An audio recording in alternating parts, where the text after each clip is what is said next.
Selamat pagi para netizen dimanapun kita berada, salam inspirasi bagi kita semua. Wow, luar biasa ternyata begitu ya. Cak Imin ya berada di Bali, ternyata menunjukkan bahwa orang-orang Bali ya banyak memilih Anies Baswedan dan Cak Imin di situ begitu kan. Dan bahkan yang cukup menarik begitu kan dari apa yang disampaikan oleh Cak Imin di Bali, tentunya ini menjadi catatan penting. Kenapa saya katakan seperti itu ya? Karena pada kenyataannya bahwa di masyarakat Bali ternyata banyak yang ingin perubahan. Banyak yang ingin nuansa-nuansa mereka ada perbaikan.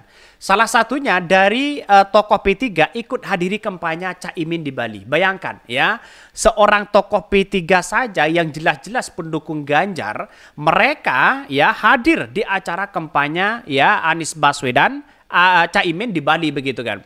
Itu sudah menunjukkan betapa luar biasanya mereka ya. Magnet Cak Imin ternyata usut punya usut di Bali itu banyak yang mengatakan ya all out untuk mendukung Anies Baswedan dan Cak Imin. Kenapa? Padahal ini kandang banteng di situ begitu kan.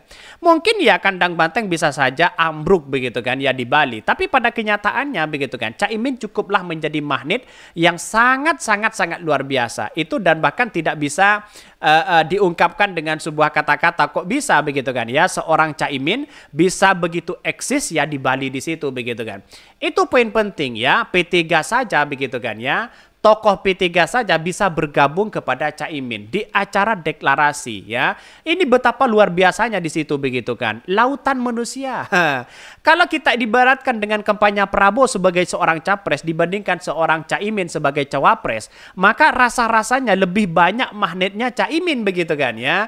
Jadi mungkin ya agak menyesal nih Prabowo untuk memilih Gibran begitu kan ya. Pada ujung-ujungnya kalau Prabowo Cak Imin, wah bisa saja ini menjadi kekuatan besar di situ begitu kan. Tapi sayang karena Cak Imin dianggap remeh begitu kan, tidak punya mesin politik, maka berlabuhlah kepada Anies Baswedan dan ini menjadi keuntungan juga bagi Anies Baswedan. Masanya dari NU, dari warga Nahdlatul, terus kemudian dari PKB, dia mesin politiknya semakin tinggi, maka kemudian bukan tidak mungkin akan memenangkan kontestasi Pilpres di 2024 ini. Sangat luar biasa di situ begitu ya.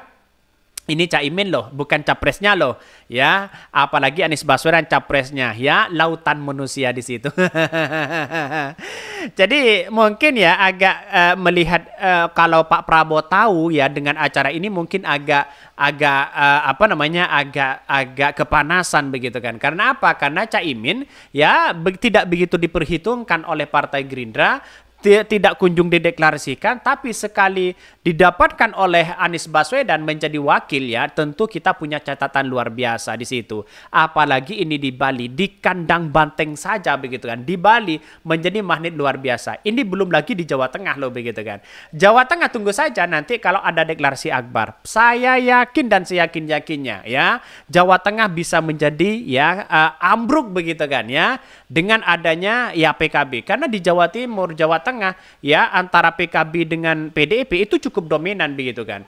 Maka kemudian bukan tidak mungkin akan memenangkan kontestasi Pilpres di 2024 ini. Ya, tentu yang menjadi penarik di situ adalah katanya P3 ya, tokoh P3 yang hadir di acara di acara Cak Imin di Bali. Itu luar biasa di situ begitu ya. Masyarakat Bali saja sudah memberikan statement ya dukungan all out untuk kepada Anies Baswedan dan Cak Imin di situ. Tentu ini menjadi catatan penting ya, karena di Bali itu adalah kandang banteng yang cukup ya fanatik, maka bukan tidak mungkin ya PDIP akan menang di Bali. Itu menjadi catatan penting ya.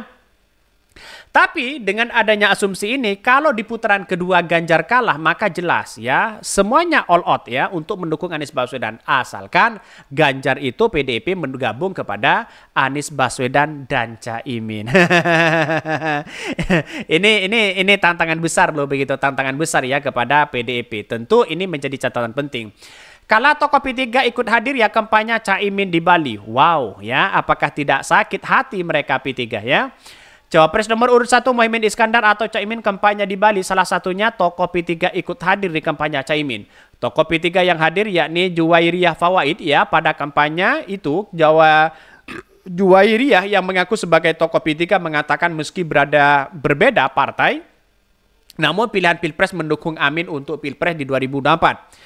Kenapa mengatakan seperti itu? Mungkin ya panjenengan PKB, saya adalah tokoh P3.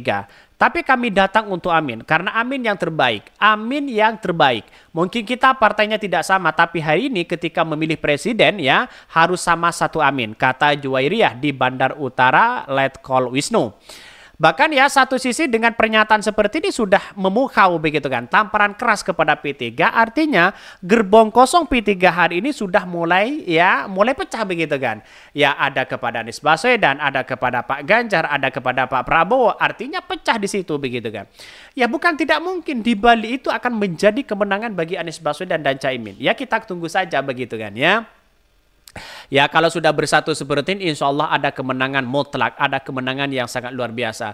Di konfirmasi terpisah, Caimin membenarkan kalau Juwairiyah merupakan tokoh P3 dan Caimin mengatakan Juwairiyah juga pengasuh pondok pesantren Salafiyah Safiyah Sukorejo, Asam Bagus, Situbondo. Ya betul P3, Nyai Juwairiyah itu adalah pengasuh pondok pesantren Salafiyah Asam Bagus ya Situbondo. Masa pendukungnya sangat besar, dulu itu ya diselenggarakan Munas Alim Ulama zaman Gus Dur, terpilih pertama kali. Nah ibu Nyai ini memang dari awal pengurus P3, nggak tahu di cabang atau di mana, tapi hati beliau tidak bisa lepas dari Amin. Bahkan ya hati ini bergerak kampanye di mana-mana dan moga-moga jadi energi dari berbagai partai pun akan mendukung Amin. Bahkan ya adapun kampanye itu relawan Basrah ya Amin mendeklarasikan dukungan Pilpres 1 ya. Kami santri para relawan dan sepulau Bali ya berikrar untuk mendukung dan mengatakan ya mendeklarasikan ya pertama kepada Anies Baswedan dan Caimin ya atau Muhaimin Iskandar sebagai calon presiden dan wakil presiden. Pantang menyerah akan memenangkan itu. Wow, ternyata kalau kita berbicara terkait dengan adanya ini mungkin satu sisi akan menjadi catatan penting kepada kita bahwa di Pulau Bali saja bisa saja ini ada kemenangan mutlak begitu kan di Pulau Bali. Jadi saya kira hari ini kalau kita melihat dengan sebuah realitas itu maka di Bali cukup menjadi fanatik yang sangat luar biasa. Maka saya katakan di Jawa Tengah ya kalau tidak kandang banteng ya PKB di situ begitu kan. Ya dan bahkan ini satu sisi Caimin berada di Bali magnetnya sangat luar biasa ya. Ini tidak sepelur begitu kan. Ya berbeda dengan yang tetangga begitu kan pada acara deklarasi akbar saja sepi begitu kan ada yang ambruk ada yang kena hujan ada yang banjir ada panggungnya sudah ambruk jebol begitu kan ya ada yang kemudian kena terdampar hujan dan sebagainya tapi alhamdulillah dengan tidak ada iming-iming sembako dengan uang Anies Baswedan ya Caimin ya bisa menjadi magnet yang sangat luar biasa di Pulau Bali. Mungkin itu yang kami sampaikan ya tonton terus channel Hoda di Podcast Rakyat ini karena ada berita-berita menarik dan viral setiap harinya. Salam para netizen, salam inspirasi bagi kita semua. Jangan lupa di subscribe channel YouTube Hoda di Podcast Rakyat ini.